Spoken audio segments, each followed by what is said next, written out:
청취자분께서 보내주신 KIST 이지민 교수님의 강의 후성 유전학과 센트럴 도그마로 이해하는 변화 적응 능력을 함께 파헤쳐 볼 시간입니다. 네. 이 강의 시작부터 정말 강력한 질문을 던지죠. 유전자가 100% 똑같은 일란성 쌍둥이가 왜 어른이 되면 완전히 다른 사람처럼 보일 수 있을까요? 맞아요. 오늘 우리의 미션은 바로 이 갈라서는 쌍둥이 미스터리를 푸는 겁니다. 청취자분께서 특히 DNA를 중심으로 생물학적 이해도를 높이고 싶다고 하셨으니까 이 미스터리의 가장 중요한 단서, 바로 DNA에서부터 출발해보죠. 아주 좋은 출발점입니다. 사실 그 쌍둥이 미스터리가 현대 생명과학의 가장 핵심적인 질문하고 맞닿아 있거든요. 아, 그런가요? 네. 우리는 흔히 DNA를 생명의 설계도라고 생각하잖아요. 그렇죠. 그런데 만약 설계도가 완전히 똑같은데 한 채는 웅장한 궁전이 되고 다른 한 채는 아담한 오두막이 된다면 어떨까요? 뭔가 설계도 말고 다른 중요한 요소가 작용하고 있다는 뜻이겠죠? 바로 그겁니다. 상식적으로 이해가 안 가잖아요. 유전 정보가 같다면 결과도 같아야 하는 거 아닌가요? 그렇죠. 강의에서 본 사진 속 쌍둥이도 어릴 땐 정말 똑같았는데 나이가 들면서 한 명은 건강하고 다른 한 명은 질병을 앓는 모습으로 변했더라고요. 대체 무슨 일이 벌어진 걸까요? 그 해답의 첫 번째 조각이 바로 후성 유전학, 영어로는 에피제네틱스입니다. 후성 유전학? 네, 이름이 조금 어렵게 들릴 수 있는데 여기서 에피라는 접두사가 그리스어로 뭐뭐의 위에라는 뜻이에요. on top, 맞습니다. 즉, DNA 염기서열이라는 설계도 자체는 바꾸지 않고 그 위에 다른 정보를 덧붙여서 결과를 바꾸는 원리라고 생각하시면 돼요. 설계도의 포스트잇으로 이 부분은 만들지 말 것, 아니면 이 부분은 2배로 튼튼하게 지을 것, 이렇게 메모를 붙이는 거랑 비슷해요. 아, 포스트잇 비유 좋네요. 설계도 원본은 그대로 두고 지시사항만 바꾸는 거군요. 그럼 우리 몸은 구체적으로 어떤 포스트잇을 사용하나요? 네, 강의에서 DNA가 그냥 세포 안에 퍼져 있는 게 아니라 히스톤이라는 단백질에 감겨 있다는 이야기가 나왔는데 이게 그 포스트잇하고 관련이 있나요? 정확합니다. 그게 바로 핵심입니다. 우리 DNA가 엄청나게 길어서요. 네. 그냥 두면 세포 핵 안에 도저히 다 들어갈 수가 없어요. 그래서 히스톤이라는 작은 구슬 같은 단백질에 실처럼 빽빽하게 감아서 압축해 놓습니다. 근데 이건 단순히 공간을 절약하기 위한 것만이 아니에요. 그럼 다른 이유가 또 있나요? 네, DNA 정보가 작동하려면, 그러니까 읽히려면 일단 그 실타래가 풀려야 합니다. 풀려야 한다. 네, 만약 어떤 유전자가 히스톤에 꽁꽁 묶여 있으면 아무리 좋은 유전자라도 아예 없는 거나 마찬가지인 잠긴 상태가 되는 거죠. 아하. 반대로 환경 변화에 대응하기 위해 특정 유전자가 필요해지면 우리 몸은 히스톤을 조절해서 그 부분의 DNA 실타래를 스르륵 풀어줍니다.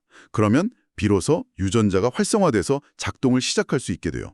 와, 잠깐만요. 그러면 그러니까 우리가 뭘 먹고 어떤 스트레스를 받고 어떻게 생활하느냐에 따라서 제 몸 안에 있는 특정 DNA 실타래가 네, 맞아요. 실제로 감겼다 풀렸다 한다는 말씀이시네요. 바로 그겁니다. 와, 이게 바로 그 쌍둥이의 운명을 가른 포스잇의 실체였네요. 그렇죠.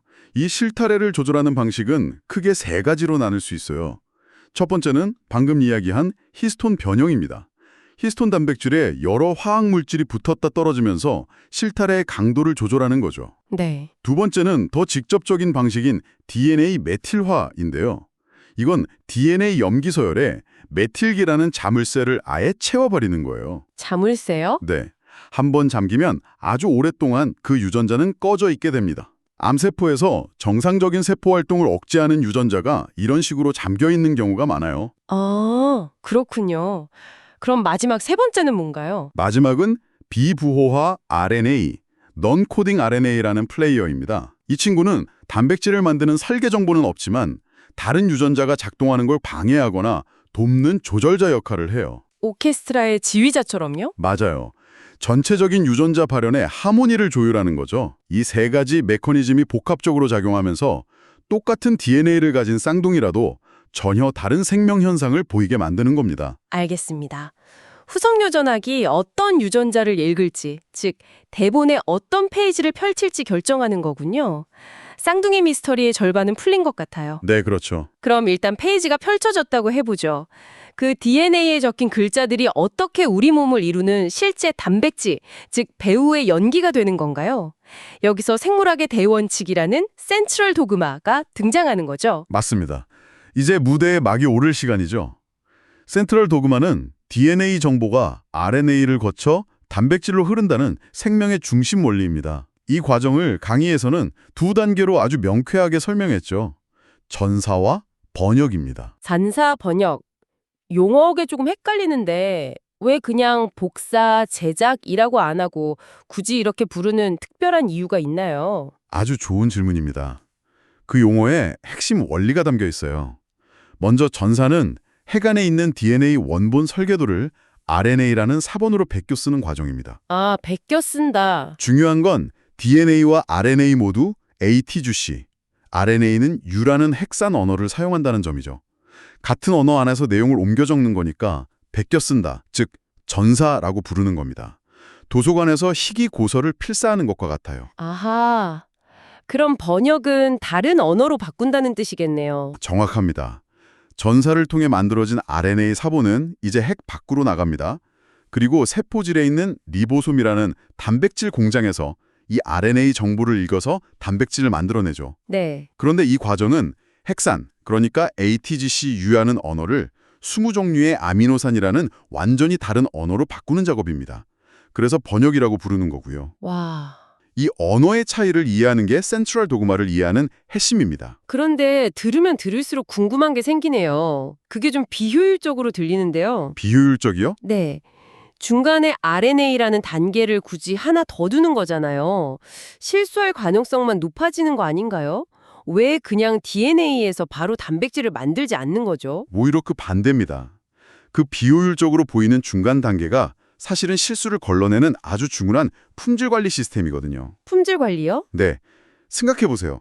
만약 DNA 원본에서 바로 단백질을 만들다가 실수가 생기면 어떻게 될까요? 설계도 자체에 흠집이 나는 거라 아주 치명적일 수 있습니다. 아, 하지만 RNA라는 사본을 사용하면 설령 사본에 오타가 좀 있더라도 원본은 안전하게 보존할 수 있죠. 아, 일회용 복사본을 만들어서 원본을 보호하는 거군요. 맞습니다. 게다가 우리 같은 진핵생물에게는 핵이라는 구조물이 아주 결정적인 역할을 합니다. 강의에서 톨게이트라는 비유를 썼죠. 네, 맞아요. 전사는 핵 안에서, 번역은 핵 밖에서 일어나는데 이때 핵은 아무 RNA나 밖으로 내보내주지 않아요. 뭔가 잘못 만들어진 불량 RNA는 핵 밖으로 나가지 못하게 톨게이트에서 딱 걸러냅니다. 와, 이 다단계 과정과 공간적 분리 덕분에 우리 생명 시스템의 안정성이 엄청나게 높아지는 겁니다. 정말 정교하네요. 그럼 RNA에 적힌 핵산 언어가 아미노산 언어로 번역될 때의 규칙은 뭔가요? 강의에서 RNA 염기 3기가 아미노산 1개를 지정하는 암호, 코돈에 대한 이야기가 나왔는데 이게 정말 신기하더라고요. 그렇죠. 네 종교의 염기로 만들 수 있는 세 자리 암호는 수학적으로 4의 3제곱, 즉 64가지 조합이 가능합니다. 네, 64가지. 그런데 우리 몸이 사용하는 아미노산은 20종류뿐이에요. 64가지 암호인데 재료는 20개뿐이라니 남는 44개는 뭐죠? 엄청난 낭비 아닌가요? 아니면 여기에도 뭔가 깊은 뜻이 있는 건가요? 바로 그 지점에 우리 생명 시스템에 인자함이 숨어 있습니다. 인자함이요? 네, 64개의 코드가 20개의 아미노산을 지정한다는 건 반대로 말하면 여러 개의 다른 코드가 하나의 같은 아미노산을 지정할 수 있다는 뜻이죠. 아, 예를 들어 CUU, CUC, CUA, CUG는 모두 유신이라는 똑같은 아미노산을 지정합니다. 덕분에 DNA에 사소한 돌연변이가 생겨서 염기 하나가 바뀌더라도 최종적으로 만들어지는 아미노산은 그대로일 확률이 꽤 높습니다. 와, 웬만한 실수는 그냥 눈 감아주고 넘어가는 아주 현명한 안전장치인 셈이죠. 와. 실수를 용납하지 않는 완벽한 시스템이 아니라 실수가 일어날 것을 전제로 한 유연한 시스템이었군요. 관점이 완전히 바뀌네요. 그렇죠. 그럼 후성 유전학으로 유전자를 고르고 센트럴 도그마로 단백질을 만들고 이제 끝 맞죠? 거의 다 왔는데 아직 중요한 조연 배우들과 무대 뒤 분장팀 이야기가 남았습니다. 조연 배우랑 분장팀이요? 네, 센트럴 도그마의 고전적인 정의는 DNA에서 RNA, 그리고 단백질이지만 현대 생물학에서는 그 과정이 훨씬 더 복잡하고 다층적이라는 걸 발견했거든요. 아, 먼저 조연 배우는 정보를 전달하는 메신저 RNA, 즉 mRNA 외에 다른 RNA들을 말합니다. 강의에서 나온 운반 RNA, tRNA가 대표적이죠. tRNA. 네, 이 tRNA는 클로버 잎처럼 생긴 아주 독특한 모양을 하고 있는데 하는 일이 정말 기가 막힙니다. 어떤 일을 하는데요? 한쪽 팔로는 mRNA에 적힌 세 글자 암호, 즉 코돈을 정확히 인식해서 딱 달라붙고 다른 쪽 엉덩이에는 그 암호에 해당하는 아미노산을 하나씩 달고 있어요. 세상에. 그러니까 mRNA가 대본이면 tRNA는 대본을 한 줄씩 읽고 거기에 맞는 정확한 소품, 즉 아미노산을 찾아서 배달해주는 스태프 같은 거네요. 맞아요. 이 친구 없으면 단백질 조립 자체가 불가능하겠군요. 바로 그겁니다. 단백질을 직접 만들지는 않지만 번역 과정의 필수적인 이름 없는 영웅이죠. 와. 그리고 분장팀은 번역 후 변형이라는 개념입니다. 단백질이 만들어졌다고 해서 바로 임무에 투입되는 게 아니에요. 아, 그래요? 네, 완성된 단백질에 인산기나 아세틸기 같은 여러 화학적 분장을 더하거나 떼어내면서 기능이 최종적으로 조절됩니다. 아까 이야기했던 히스톤 단백질의 변형도 그럼 여기에 속하는 건가요? 맞습니다. 히스톤 변형이 바로 가장 대표적인 번역 후 변형의 예시입니다. 단백질을 활성화시키거나 특정 장소로 이동시키거나 다른 단백질과 팀을 이루게 하는 등 생명 현상의 거의 모든 미세 조정이 2단계에서 일어납니다. 네. 강의에서 나온 릴레이 경주나 바톤 터치 비유처럼 한 단백질의 분장이 다음 단백질의 분장을 유발하는 연쇄 반응을 통해 아주 복잡한 신호들이 세포 내에서 전달되는 거죠. 이 모든 게 정말 상상 이상으로 정교한 시스템이네요. 그런데 이 원리를 아는 것에서 그치지 않고 우리가 직접 이 시스템에 개입해서 뭔가를 바꿀 수도 있나요? 요즘 뉴스에 자주 나오는 유전자 가위 기술이 바로 그런 건가요? 네, 드디어 이야기의 클라이맥스에 도달했습니다. 이 모든 기초과학적 이해가 집약된 기술이 바로 크리스퍼 유전자 가위, 크리스퍼-카스9입니다. 크리스퍼. 놀라운 사실은 이 최첨단 기술이 원래 아주 단순한 생물인 박테리아의 면역 시스템에서 유래했다는 점입니다. 박테리아의 면역 시스템이라고요? 그게 어떻게 유전자 가위가 될 수 있죠? 박테리아는 바이러스에 감염되면 그냥 죽는 게 아니라 아주 영리하게 대응합니다. 침입한 바이러스 DNA의 일부를 잘라내서 자기 유전체 안에 스페이서라는 형태로 저장해둬요. 아, 마치 범죄자의 몽타주를 저장해두는 것처럼요. 일종의 기억이네요. 그렇죠. 그러다가 나중에 똑같은 바이러스가 다시 침입하면 박테리아는 저장해둔 몽타주 정보, 즉 RNA를 꺼내서 캐스9이라는 단백질 병사에게 줍니다. 네. 그럼 이 병사는 몽타주와 똑같이 생긴 침입자 DNA를 정확하게 찾아내서 가위로 싹둑 잘라 무력화시키는 거죠. 와. 과학자들은 바로 이 몽타주와 병사 시스템을 인간 세포에 적용하는 방법을 찾아낸 겁니다. 우리가 원하는 유전자를 찾아가서 자르거나 교정할 수 있는 도구를 손에 넣게 된 거죠. 강의에서 이 발견의 비하인드 스토리가 정말 흥미로웠어요. 1987년에 일본 과학자들이 이 특이한 유전자 서열을 처음 발견했지만 그게 뭔지 전혀 몰랐다는 이야기요. 맞습니다. 1987년에 발견했는데 2020년에야 노벨상을 받았으니 거의 30년 넘게 이 정체불명의 유전자 서열은 그냥 박테리아 유전체의 이상한 반복 서열 정도로만 알려져 있었어요. 정말 아무도 몰랐군요. 네, 마치 아무도 모르는 다락방에서 고대의 두루마리를 발견했는데 수십 년간 여러 분야의 전문가들이 모여 해독한 끝에 그게 엄청난 보물지도였다는 걸 알게 된 것과 비슷합니다. 와. 강의에서 누가 발견했는가 보다 어떻게 발견되었는가가 중요하다고 강조한 부분이 바로 이 지점이죠. 수많은 이름 없는 영웅들의 연구가 쌓여서 만들어낸 인류 공동의 자산이라는 겁니다. 그리고 이지민 교수님 본인의 연구가 바로 이 기초 원리와 기술을 응용하는 거라서 더 생생하게 와닿았어요. 네, 유전자는 똑같은데 로열 젤리를 먹으면 여왕벌이 되고 다른 먹이를 먹으면 일벌이 되는 것처럼 후성 유전학적 차이가 운명을 가르죠. 그렇죠. 교수님의 연구는 바로 이 원리를 암치료에 적용하는 겁니다. 암세포와 정상세포는 근본적으로 DNA 설계도는 같아요.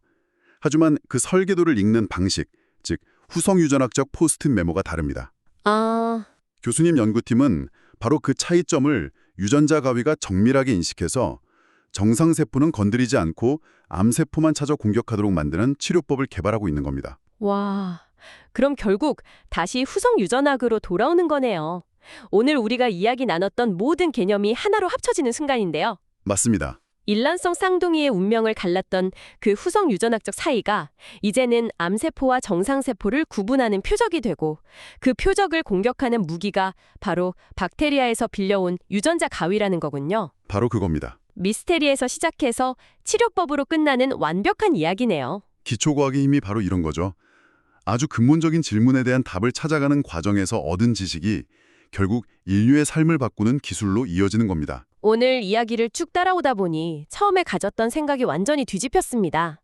DNA는 한번 정해지면 바뀌지 않는 딱딱한 설계도가 아니라 네, 후성 유전학이라는 조절 시스템에 의해 상황에 따라 끊임없이 다르게 해석되는 역동적인 대본과 같네요. 그렇죠. 그리고 센트럴 도그와는 이 대본이 배우, 즉 단백질을 통해 무대 위에서 연기되는 과정 그 자체였고요. 아주 정확하고 멋진 비유입니다.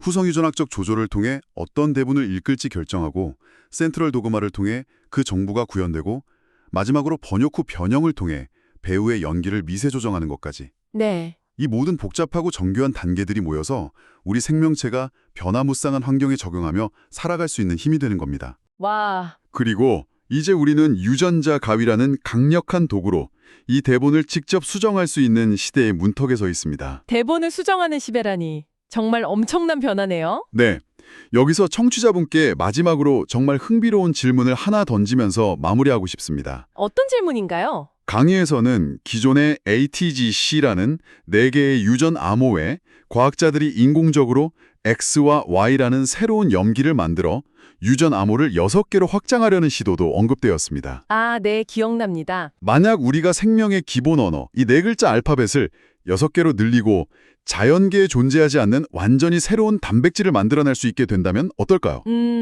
즉, 생명의 책을 그저 읽고 편집하는 것을 넘어 새로운 장을 직접 쓸 수 있는 시대가 온다면 우리는 과연 어떤 이야기를 써야 할까요? 그 무한한 가능성 앞에서 우리는 어떤 윤리적 경계를 고민해야 할까요?